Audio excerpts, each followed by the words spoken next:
Fallout over a major sponsorship change for PrideFest. We're going to tell you what company is rolling back its support after 3 decades.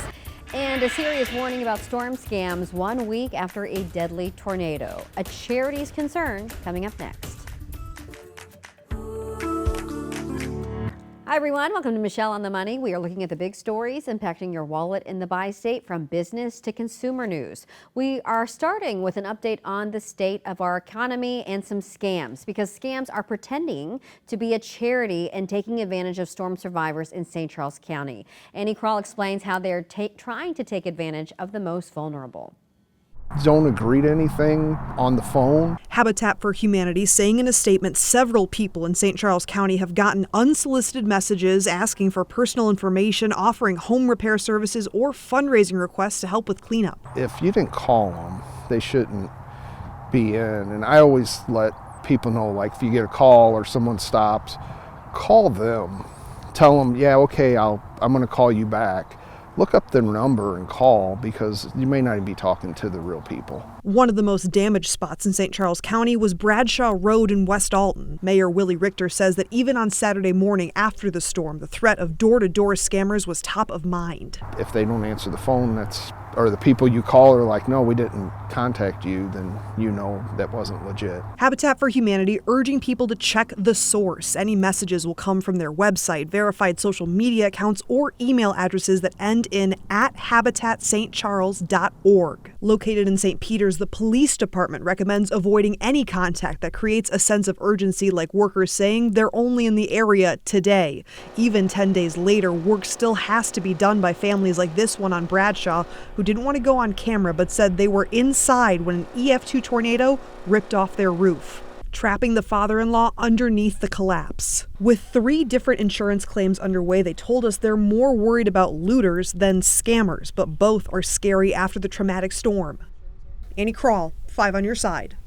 And if you believe that you've been contacted by a scammer, you should call the St. Charles County branch directly. That number is on your screen there, 636-978-5712. Consumer experts are also warning people to delete their information off 23andMe to protect their DNA data. Now, this comes after the company filed for bankruptcy earlier this week. The company says there will be no changes to the way it stores, protects, or manages consumer data. But of course, if you are worried about your privacy, you can delete your personal information in the settings section. Anheuser-Busch is pulling out of PrideFest after sponsoring the event for the past 30 years. Now, on top of that, funding for the fest is also lower than normal. Pride St. Louis is launching the 45 for 45 fundraising campaign since the organization has been around for 45 years. The organization says canceling PrideFest is not an option. The event is set for June 28th and 29th in downtown St. Louis. Though AB has yet to comment, a business in South City is taking a stand against the beer maker. Greenfitch, a theater and bar, posted on Instagram saying that they will remove all Anheuser-Busch products from the shelves as supplies run out, and will donate 25% of their sales of their remaining AB products to the Metro Trans umbrella group. 5 on your side spoke with the president of Pride St. Louis about the reaction to AB's decision. This is one of the largest employers here in St. Louis, in our own backyard. And to be one of the longest partners, standing partners of ours, is, that's what just hurts us the most. PrideFest says it is $150,000 short in fundraising. There is a link to donate in the As Seen on TV section of KSTK.com. Losing funding is another issue for after-school programs in Illinois. The uncertainty comes 9 months after Governor J.B. Pritzker signed a budget promising to spend $50 million to support after-school programs. Our political editor, Mark Maxwell, is investigating where that money went. Time in Springfield. Twice last month, early childhood education at his budget address and later alongside Senator Tammy Duckworth, low-income families are at risk of losing the critical early child care and educational services they need. Illinois Governor J.B. Pritzker blamed the Trump administration for looming financial pressures and promised to use the state's spending power to push back. Improving much-needed services to working families and to the most vulnerable. These are things that we cannot compromise on, particularly when we face the uncertainty of the federal government's haphazard, ready, fire, aim tactics toward everyday Americans. After reaching a deal with House Speaker Chris Welch and Senate President Don Harmon, it might be a tough year ahead. We will face stressful moments. Pritzker approved $50 million for after-school programs in last year's budget. But this year, Pritzker slashed that program to zero. The budget itself is a good roadmap when we introduce it for the things that we think must be the highest priorities, including education. Still, 9 months into this fiscal year, already approved in last year's budget, after-school programs haven't seen a dime. I think that programs at this point feel robbed. Did Illinois break its promise to after-school programs? Oh, 100%. There was a promise in the budget that there would be $50 million.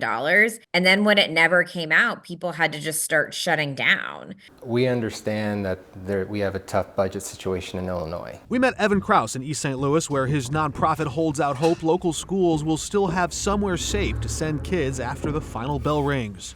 As it means for families, it's critical. It ensures that their children have a safe place to go after school so that they can work, that they can continue to earn an income.